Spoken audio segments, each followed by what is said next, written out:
Looking for music that lifts your spirit and fills your heart? Experience the powerful sound of the Tabernacle Choir at Temple Square.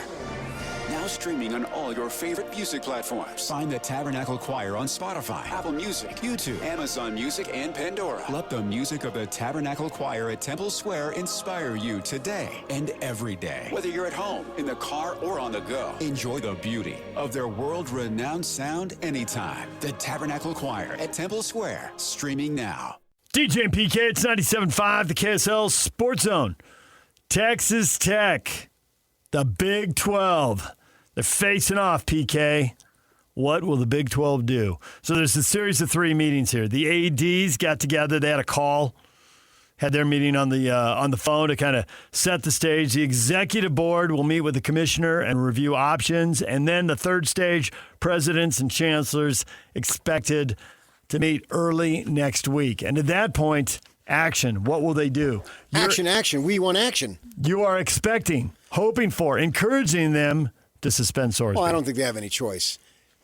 It'll be a stain upon them. From a story standpoint, I hope they don't, because going into Big 12 Media Days, that's going to be the dominant story. We're not going to talk about football. July 7th and 8th. Yeah. It's not that far away now, less than a month. Right. Yeah. I'll be down there. We'll be down there and broadcasting both days.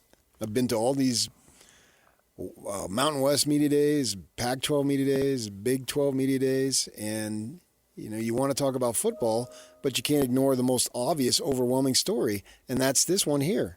This is the most obvious, overwhelming story, and even if it's just for show, suspend them. Say, we're not going to allow this, and if somebody else rules and so forth, so be it.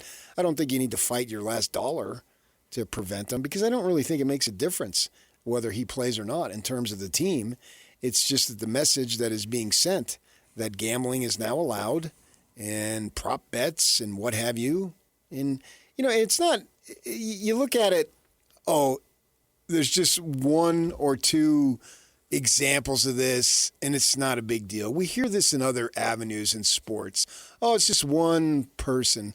It is now, but 10, 15, 20, 50 years from now? Is it just one? Is it just isolated? Or is it permeated? Gambling has become fallouts? So much more prevalent, so much more in your face. I expect, regardless of what they do, it's going to go up. I think there'll be more incidences. I just think how quickly it goes up and how much it, quote unquote, explodes could be based well on, to your point, what kind of consequences are there for this stuff? There'll always be examples, but I think now this is such a national story that everybody is coming up new. Whoever you are, it's new to you.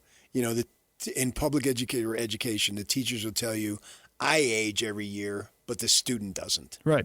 And so you get more distance, and the job becomes harder as you get older because they stay the same. Well, there'll always be a generation coming up, and everything is new to them. Well, now, even if he does play, but if he doesn't, that advisors, parents, agents, everyone can say to the youngster, this is what happens if you do that. And it sends a whole nother round of strong messages. All the other ones don't resonate. They sort of fade in the past. 100%. Yeah. Yeah, I mean, we think Pete Rose, that was the biggest thing. And we remember Bart Giamatti collapsing and dying. It was such stunning news. Yeah. And it doesn't mean anything to my kids. It was all before they were born. It has no impact. I think about that all the time now because I grew up around, you did too, growing up around extended family, they'll talk about stuff that happened and stuff that happened 20, 30, 40 years before I was born seemed like ancient history. Well, stuff that happened 20, 30, 40 years ago from today, I remember really well. Mm-hmm. So I always try to remember when I'm telling somebody, I'm like, they're going to look at me like this is ancient history. And sometimes I tell them anyway. It's not like my relatives stopped talking about World War II, but it sounded ancient to me. Oh, yeah. But it was only 20 years before I was born. I mean, you go back, Stockton shot now is such a big deal to Jazz fans of a certain age, as it should be. But we're coming up on 30 years. Yeah, we came in here one morning, I think you were gone, and Christian was subbing, and as he and I, as you two often can conspire to leave me alone. And hey, DJ, when do you want to leave You've again? done that multiple times. I'm just saying. And I've never done it to you once. But, Hey, difference. you and I have a crossover coming up later this summer, so we're going to leave him alone. Good. You've never done it once, but you're about to. Well, yeah, but I did it first. He jumped on it. That's his fault, not mine. Deflection. Accuracy. I'm happy that you two are getting time away. I'm not going to whine about it. And, yeah, I take 1 or 2 days. I think it's 2 days. That's all I've got scheduled. So I asked Christian something about having faith, being a believer. We were talking. I said, come back with the monkeys. He looked at me. Who are the monkeys? Do you mean the Arctic monkeys?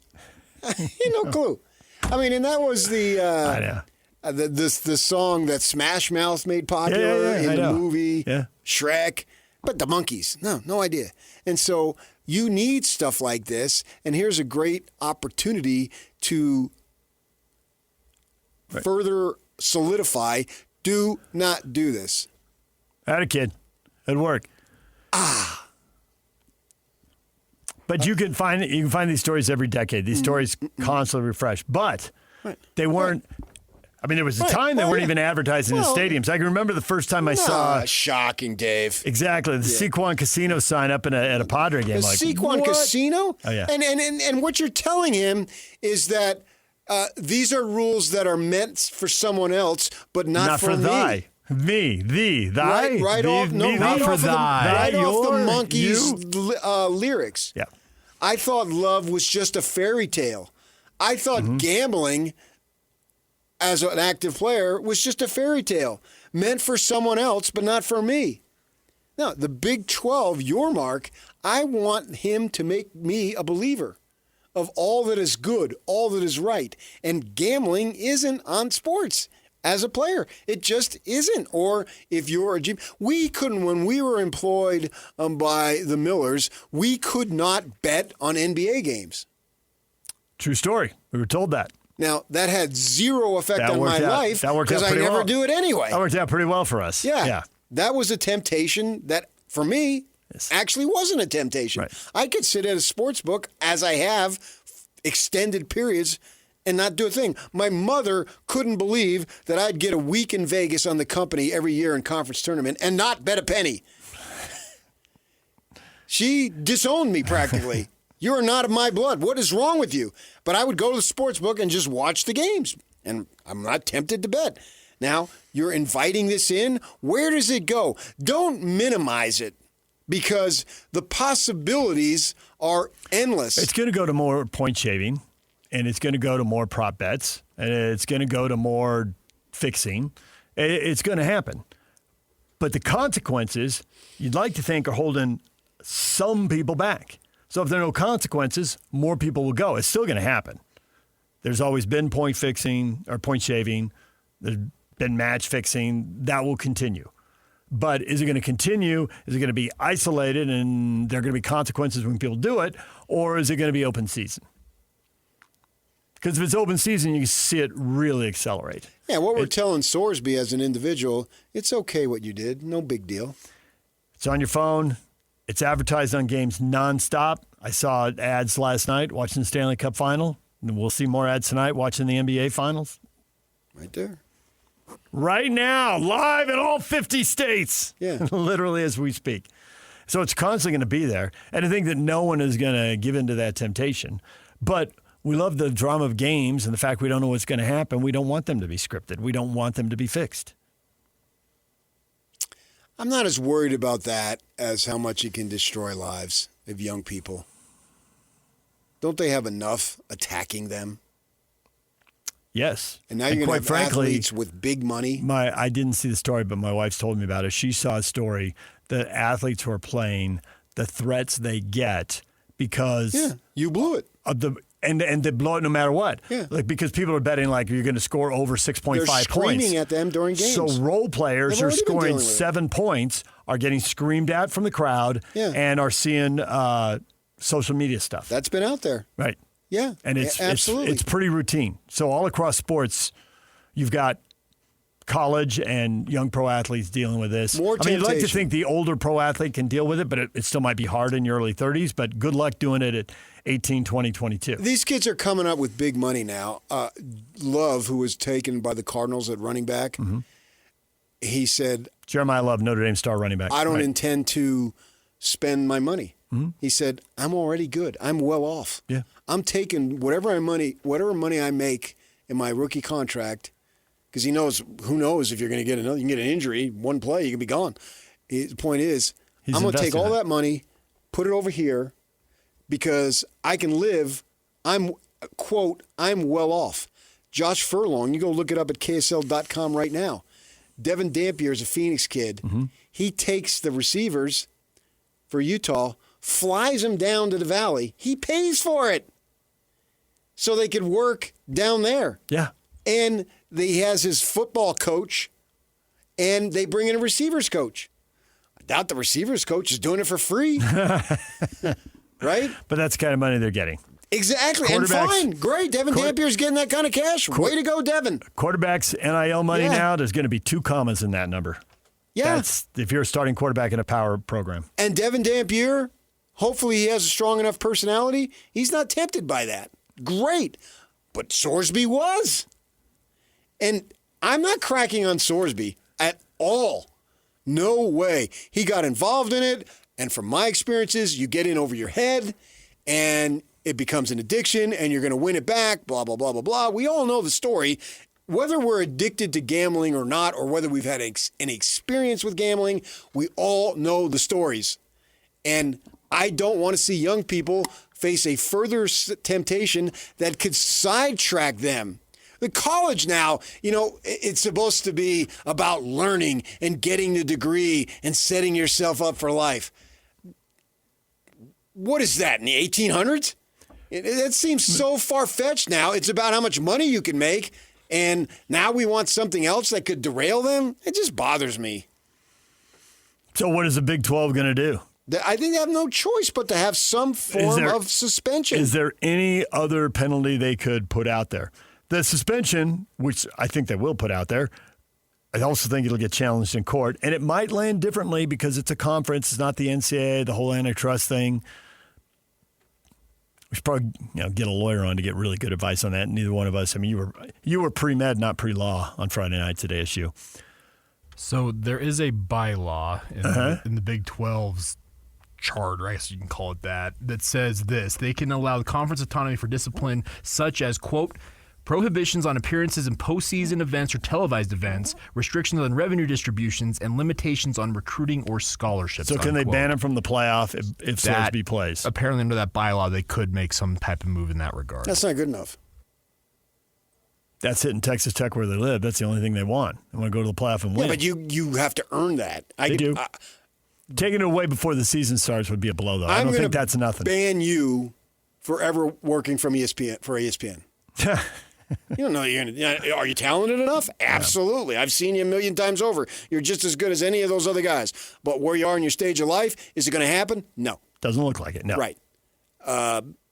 Same thing with Texas Tech. Don't really want to pick up and move across the country at Understood. this point anyway. Freelance for them, that'd be different. Yeah, I get your point. Here, But I think Texas Tech, that is a reasonable thing for them to reach, and it does hit them where they live. You're taking away not what good enough. You're taking away what they want. Well, maybe yeah, they, but you're also taking away what somebody else could earn, and they didn't have somebody who's gambling. Because if they make it, BYU probably isn't. And is that fair to them? They have a guy who has hanky-panky, and they suspend him for 6 games. And you have a guy who's clearly gone against what everybody acknowledges, and he's allowed to play? Doesn't that seem a little off base? it does. So I was no, as surprised as anyone when that came out. I thought he was going to lose that for sure. it's not as good. I thought we were just checking boxes on the way to him declaring for the NFL draft. And honestly, I thought he'd get suspended as soon as he went to the NFL. And I figured he knew that. It's just something he had to get through. I really think he needs to step back, particularly if Cody says, we'll cover the money, and say, I'm going to work on myself, work on my game, and I'm going to show the NFL I'm serious, that this is behind me and it won't happen, and I'll be somebody you can count on and depend on, and whoever drafts me, that I'm going to show them, and I'm going to, what's the name? Redeem my name, I guess, the word I was looking for. Well, I think if he does it right now, it has the most power because the conference hasn't suspended him yet, and that does seem like a possible, if not likely, decision early next week when the presidents meet.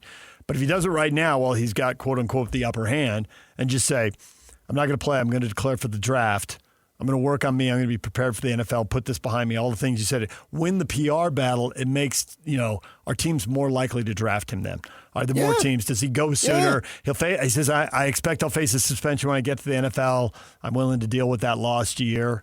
It's super easy to have your lawyer have a little backdoor communication. Say, especially because your rookie ain't going to play anyway. Here's what we're thinking, and you suspend him for a year. That's what the NFL was. The NFL was suspended players for gambling for 1 year 60 years ago. The lifetime bans are a Major League Baseball thing, and it goes back to a World Series. But Alex Karras, Paul Hornett, and they were welcome back to the league. Alex Karras did Monday Night Football games when I was a kid. He was in movies. He had a huge. You can easily move past it. It's been done.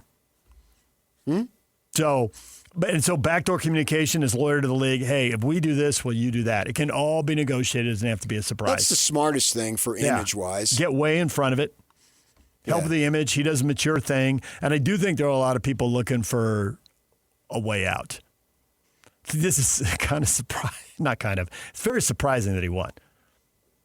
Because I think it's a bad look for Texas Tech, who already they've got somebody a at win Texas at all Tech. costs. Somebody at Texas Tech has to be saying that in a closed room. Like, this is a bad look. I get why we want it, but it's a bad look. There is a short-term gain, but there's all this long-term pain, and I'll it doesn't call make sense. Patrick, and he'll tell him. All right, do it. DJ PK. That's Mahomes. When we come back, who would have a voice into saying all of this? Chris Lowe, national college football writer for On3.com, joins us next. Stay with us. For Jazz fans, it's been a rough few years. Well, those days are behind us as the Utah Jazz finally struck gold in the NBA Draft Lottery. Picking second. As the Jazz prepare to draft a potential superstar with the number 2 overall pick, nobody will bring you better coverage of the NBA Draft than the KSL Sports Zone. For all the breaking news, high-profile interviews, and player analysis leading right up to draft night, keep it locked on your exclusive home of Utah Jazz basketball. 97.5. The KSL Sports Zone. DJ and PK, we're joined now by Chris Lowe, senior college football insider for On3.com. Chris, good morning. Good morning, guys. Good to be with you. Well, we have so many college football questions for you, but there's one story. It's story number 1, story number 2, story number 3, story number 4, story number 5. Brendan Sorsby cleared by the courts to play at Texas Tech. How far exactly did your jaw drop when you heard that news? I'd say probably like everybody else, every coach, AD, anybody that follows college football, because there's sort of a cardinal sin in sports. You guys know what it is. You can't gamble, certainly not on your own team, even though he didn't play when he was gambling. And I don't think even with the weaponization of courts, local courts, and we've seen that in eligibility cases, I don't think anybody thought this was coming. Now the NCAA obviously is appealing it, but everybody I talk to does not expect that appeal to be any resolution in that appeal until after the football season, which puts it all back on Texas Tech and or the Big 12. I know some people said, well, the college football playoff, is not controlled by the NCAA, so is there a bylaw that says they could preclude Tech from playing the playoff if they get in there? I don't know. There's been a lot of bluster, ADs and coaches saying they weren't going to play them. I don't think that's going to happen because it's going to cost them too much money this year. Down the road, maybe. But it's going to be fascinating to see what happens. Does Texas Tech sort of cave? Because they owe the kid $5 million. Do they cave? Do they work out an agreement with him? No, we're not going to do this. But, yeah, it's with all the chaos that has gone on around college sports, I don't think anybody saw it getting to this level. Even if it's only for show and doesn't have any teeth and is challenged and is ruled unsuccessful, whatever it might be, you think it's incumbent upon the Big 12 to just say, no, we're not going to allow this, we're suspending them? Yes. I go a step further. And I talked about this with several colleagues of mine that are ADs at other parts of the country. I think we're to a point now where university leadership has to step up, period. I'm talking about chancellors and presidents who I think have been sort of gotten off the hook a little bit in some of these matters. Because just because you're clear in a court to be eligible to play, whether you're gambling, whether you pleaded down a DUI or an assault charge, whether you signed a pro contract and were drafted and you come back and play because the court says you can play. Well, there's nothing that says that the president at said university, whether it's Texas Tech or Alabama or Georgia or Tennessee or Ole Miss or any schools, that says, hey, we got to let him play. So there, to me, is a responsibility there. Now, I understand people say, you're naive with all the money that's being generated, the money you're paying these kids. But it is still supposed to be an institution of higher learning. And I do think a chancellor and president do have the power to step and say, no, this is not going to happen. We're going to help this kid. If he wants to stay in school and continue to get his education, his degree, we'll be there to support him. If he's got an issue like this kid clearly does with gambling, we're going to do everything we can to help him get that fixed. But he's not going to play football for us this year. Case closed. Big 12 has the power to ban him from the postseason. They have the power to suspend him even if he gets challenged in court.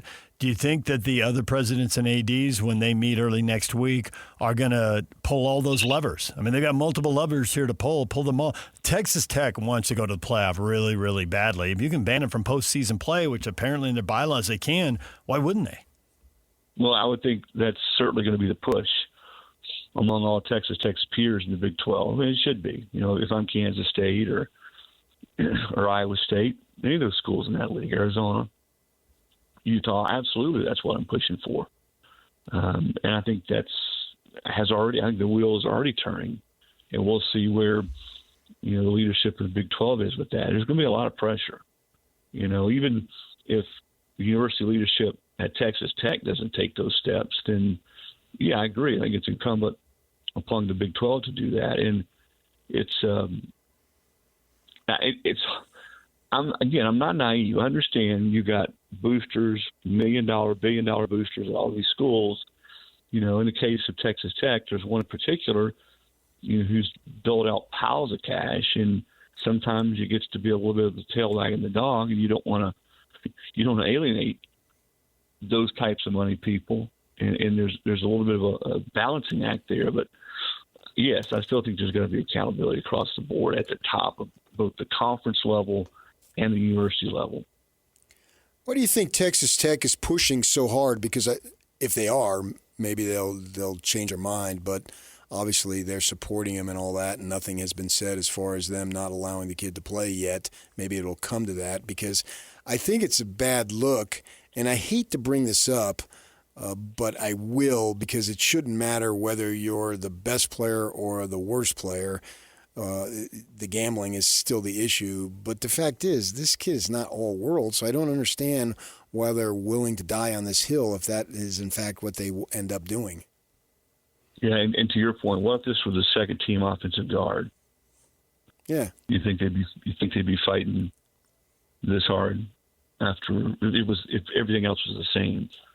I think you got to support your players. I mean, it's just like when somebody gets in trouble off the field. You still want to sort of help those kids get a degree. And in Sorsby's case, he's got, and I don't make light of the fact the kid's clearly got a problem. And I know he's been seeking help as a school, as a university you sign with. You want to continue to help him do that, but yes, you don't have to let him play football. And I don't know. I don't know if they feel like, they're going to dig their heels in and hold on to this. As I said earlier, there's money involved now, $5 million worth. He's into a contract with. I do think in most of these contracts, I haven't seen them all, there are ethics clauses that if you break those ethics clauses, then, you forfeit all or some of the money. I think stuff like that. And maybe those conversations are being held right now between his people, his reps, and Texas Tech. I go back to what I said at the outset of our conversation. That to me, the most fascinating thing is if this truly does end up being just in Texas Tech's court, and the Big 12 doesn't do anything, the college football playoff says we don't have any bylaws that say we can't keep them from getting in. What does Texas Tech do amid all this pressure and outrage across college sports? Which, and let's be fair, and it's not necessarily gambling, although that's a whole other conversation. What was it? I think someone said there's 14,000 kids playing, I don't know if it's FBS football or Power 4 football. And this is not a whataboutism, but I think the scariest thing that scares the hell out of ADs and coaches is how many other kids are gambling regularly on football. But I think let's be clear about other schools that have had issues where kids have got in trouble and they pleaded cases down. Georgia's had a ton of kids get arrested, racing, speeding. Tragically, they had one kid die in an alcohol-related incident. You got kids that are signing pro contracts and going to court, coming back and play. So everybody who's wagging the finger now, and gambling to me, though, is at the top of the list because it's a cardinal sin. People need to make sure their own closets are clean before they get too sanctimonious. Yeah. Well, that's number one. That's true. I think number two is no matter how clean your closet is today, who knows what tomorrow is going to bring. So, right, exactly. I mean, the ads are up in the stadiums. The ads are up on TV. Everything's available on your phone. Most states, not all, but most states have legalized this. And even if they haven't, people figure they can get away with it anyway. So, and then just the sheer number of college athletes, this has to be going on. The thing is, college sports can survive this if there are consequences and the people who are seen as the grown-ups in the room take action, because there's at least 75 years of point shaving stuff out there. City College of New York, 75 years ago now, and there's been stuff pretty much every decade. So I don't see why that's going to change. But the difference is the grown-ups in the room, in this case, a local court said, 2-game suspension. I mean, hasn't it always been at least a year? Apparently, they tripped up here because the NCAA, there was some coach in Indiana who only got 30% of the games or something. I didn't know about that case. But most of the high-profile ones, including recently NFL, people get to sit down for a year, and in his case, that's his last year of college eligibility. Yeah, and look at the Iowa kids just recently. Yeah. Calvin Ridley with the Falcons in the NFL. So yes, it's and I know I'm echoing what I said earlier. So yeah, who does stand up and say no? This is not. We're not going to do this. Like conference, school, NCAA. I think everyone's sort of waiting to see, because if the right thing is done here, and again, not just kicking this kid to the curb, as a person or as a student, but he's not allowed to play, then yeah, everybody else says, okay, there are real consequences. See what happened to Sorsby. If you gamble, you're not going to be able to play. You're going to be done for at least a whole year, because otherwise, and I think a coach said this anonymously, how do you ever know going forward what's on the up and up when games are played? Are kids, betting the under? Are they betting the over? Are they betting not to cover? I hate to even throw that out there, but those questions are going to be asked, right? I mean, everyone's going to wonder that. The health of the game, it's never going to be the same if he's allowed to play football this year for Texas Tech. Bottom line. Yeah, especially in a sport like football at the college level. In the pro level, it seems like it's more manageable because there's just fewer guys. In the college game, you have double the amount of spaces on your roster, and to try to manage all these kids is a chore unto itself. And plus, too, now with these kids coming into enormous amounts of money, like we're talking about Love, the running back from Notre Dame, he was saying about the contract that he's going to sign with the Arizona Cardinals. He's going to put it away. He says, I've been benefiting from NIL. Quote, I'm well off. That's a phrase he used himself. And so you wonder if these kids are already getting besieged probably by a bunch of hanger-oners and people and unscrupulous agents or whomever it might be, because we hear it at the pro level. And now if gambling, then if there isn't a consequence or a severe consequence, you're just opening up temptation for young people that are already facing so much temptation as it is, compounded with the amount of money that they're making. It's just awful. Yeah, and I'm glad you guys brought it up about the gambling advertising and, the apps, the betting sites. You can't watch a ball game anymore without seeing those ads, in stadiums everywhere. So there is a little bit of a hypocritical element here to it. And because, those advertisements and those companies who advertise are paying big money. And there's a lot of cash being generated. But no, listen, when I was 19 and 20, I made a lot of dumb decisions. No, I didn't have $4 or $5 million in my discretion, and God knows what kind of stupid decisions I would have made if I had that kind of cash. And you're right, you have people in your ear, the wrong people sometimes. You pray these guys are listening to the right people. And I think a lot of times if a kid who's 19, you're going back to some of the stuff in Georgia, and you get a high horsepower car, you never really had a car like that, and you're just sort of driving out of control, gambling. There's a lot that's different now, and that's why it's hard with the kind of money that's being paid out. If you think about it, if you're a top-tier quarterback, and this is not in any way, shape, or form me saying kids shouldn't be paid, because we're long since past that. These kids, they're the reason we go watch games. We don't watch the players to walk up and down, the coaches to walk up and down the sidelines. We go to watch the players play. And I still love the sport on Saturdays. But a top-tier quarterback in college football is going to command $3 million plus, maybe $4 million, maybe $5 million. Sam Levitt, who transferred from Arizona State to LSU, I think is getting $6.5 million. So the kinds of cash that we're seeing doled out. Jeremiah Smith told me, the receiver from Ohio State, who I think is the best player in college football, said if he wanted to go on the open market this past year, I know Miami was certainly interested, which is where he's from, he could have gotten $10 million, he said. And so, and you hear the clutter or not the chat about maybe the collective bargaining model is the way to go. And I'm not necessarily saying that won't work, but if I'm an athlete right now, are you going to be on board with that? If you're making 5, 6, could potentially make $10 million? I don't know. I don't know if I would be on board with that. Right. I do know. I would not be. I get to move every year. Yep. And it's an open market and bidding. Why would I limit that? There was a time, maybe 10 years ago, when Northwestern players wanted to do it. There was still some upside they were chasing, so there's something they could get. But now they're getting everything, so why would they agree to that? It doesn't make any sense to me at all that they would sign up for that. Yeah. Which is why I balk at the idea that that's going to fix everything. I'm not saying it's not something that should be explored in some way, shape, or form, but I don't think it's the end-all answer. And I don't know what the end-all answer is. And that it's where we are. This thing was kicked down the road. The can was kicked down the road forever.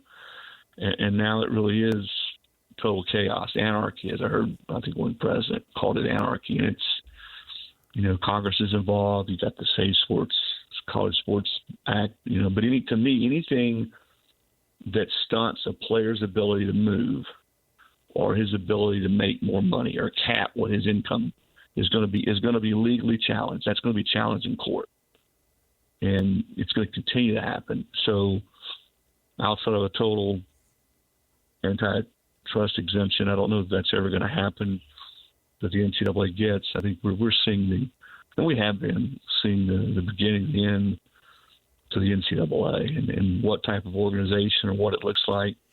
Even Dabo Swinney, who back in 2014 famously said, well, they're going to pay athletes, I'll go do something else. Well, even he's saying now, well, maybe there needs to be a players association maybe there needs to be a super league or a league that's 50 or 60 teams that have its own governance, its own commissioner, its own playoff. I do think we're going to be moving to some semblance of a model like that in college football. I don't know what the timetable is, but boy, when you have things like this happen, I don't think there's anything that's out of the realm of possibility. I really don't. And Chris, I'm an Arizona State grad. You had to bring up Levitt, didn't you?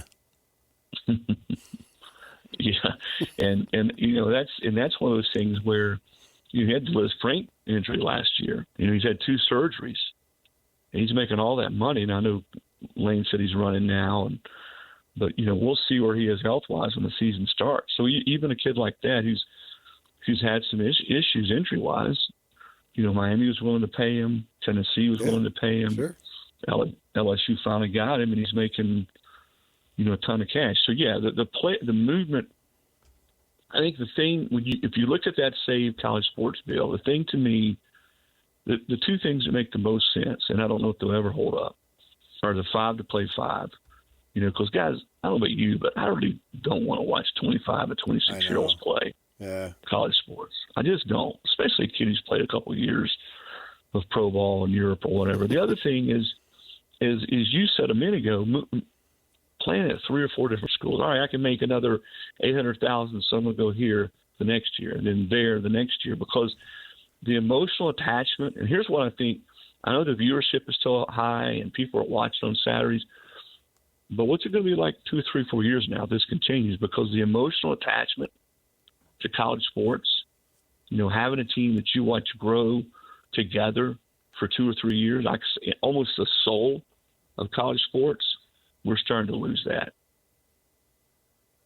Yep. Yeah, we definitely see it here. The 2 of us have been here long enough. We remember that exact scenario at the University of Utah. And obviously they won big, and they went to an NCAA title game in basketball in 1998. And that was the whole story of the 90s, watching those teams grow together and those guys. And that could never be replicated now. And the arena was packed, and people loved it. And they're not winning now, and obviously that's the biggest piece of the equation, but it's just a totally different vibe. And they got a player from that era back trying to rejuvenate that because it was so special to Alex Jensen, but even he's acknowledged, man, the rules are just so different now, It's just and I tell my kids who are in the 20s, they look at me like I got 4 heads. And I know it's never going to go back to those days, but Michael Jordan played 3 years of college basketball in North Carolina. Ralph Sampson, who was the college basketball player of the year twice, played 4 years. Yeah, Tim Duncan's not walking through that door. Yeah, those days are over of teams like that, kids playing together and growing together. And I think that's what, as a guy going on 61, I still love the games. I get up on Saturday mornings and I can't wait. And the product is great. I'm not one of those get off my lawn guys. But the part I miss the most is seeing teams grow and seeing kids develop together and knowing, hey, this kid is a really promising freshman for us, and I can't wait to see what he does next year and how much he grows. And then the next year, and we're going to get in this receiver and see those guys grow together. It's junior college every year now, and I don't know. That just does not appeal to me as much. Chris, we appreciate the time. Thanks for joining us. You bet, guys. Anytime. There's Chris Lowe. He's a national college football insider, senior college football insider for On3.com. When we come back, your feedback next. Stay with us. Hey there, it's Wayfair here, where delivery and setup are as easy as a few taps on your phone. You're relaxing in an old hammock, scrolling Wayfair's app, when you spot it, a brand new patio set. Next thing you know, Wayfair delivers it right to your patio and sets it up. Oh, you need a new grill too? All right, Wayfair's got you covered. With Wayfair's Room of Choice delivery and fast expert setup on qualifying orders, life gets a little easier.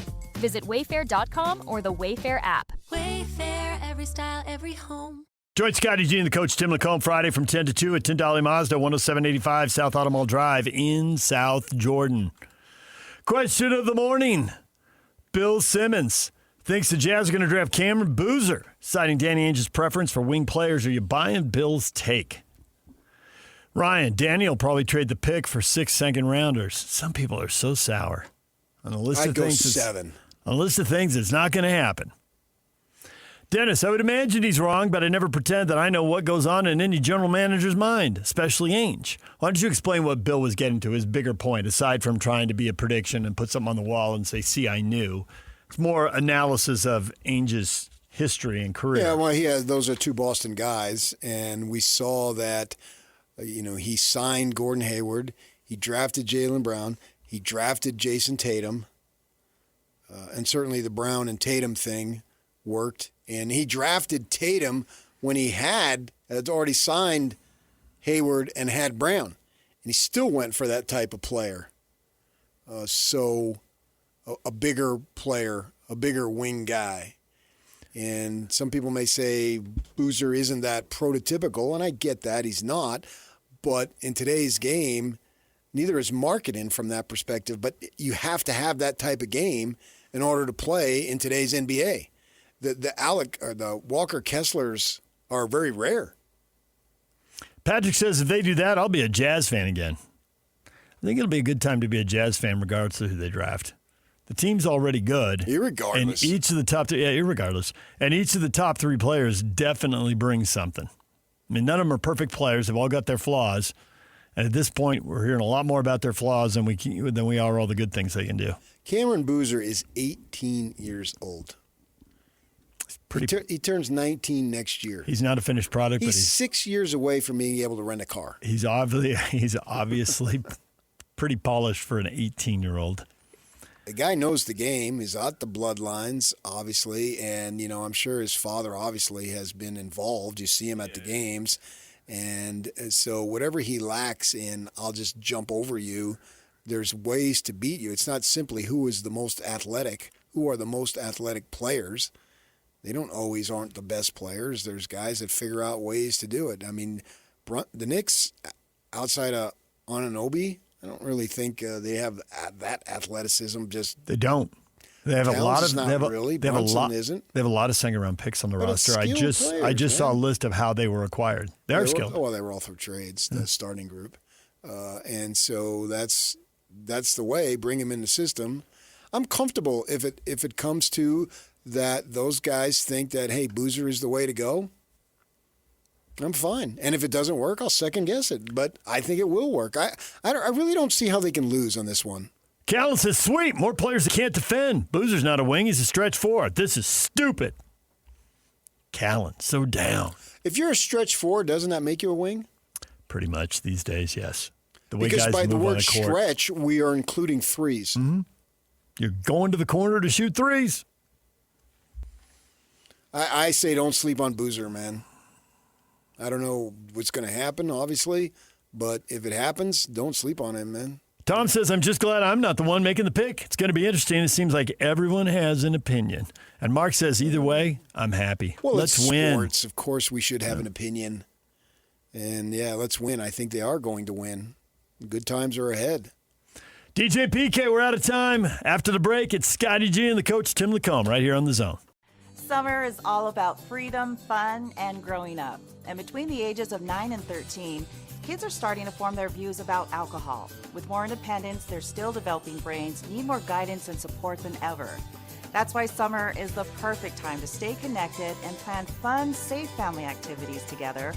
Research shows kids who spend quality time with their parents doing what they enjoy are less likely to drink underage. And when kids feel close to you, they're more likely to listen, especially when you set clear expectations. In fact, kids who drink before 15 are far more likely to struggle with alcohol later. This summer, create a no-bummer summer with fun, alcohol-free activities for your kids. Go to summer.parentsempowered.org to take a quick quiz and discover ideas tailored to your family. A little time together can make a big difference. For more information and to learn more about how to prevent underage drinking, visit parentsempowered.org. Make game day yours. Tickets, food and drinks, stats, and streaming. Everything you need is in the Utah Mammoth app. Download today and make game night easy. Download on both Android and iPhone. Tusk Top.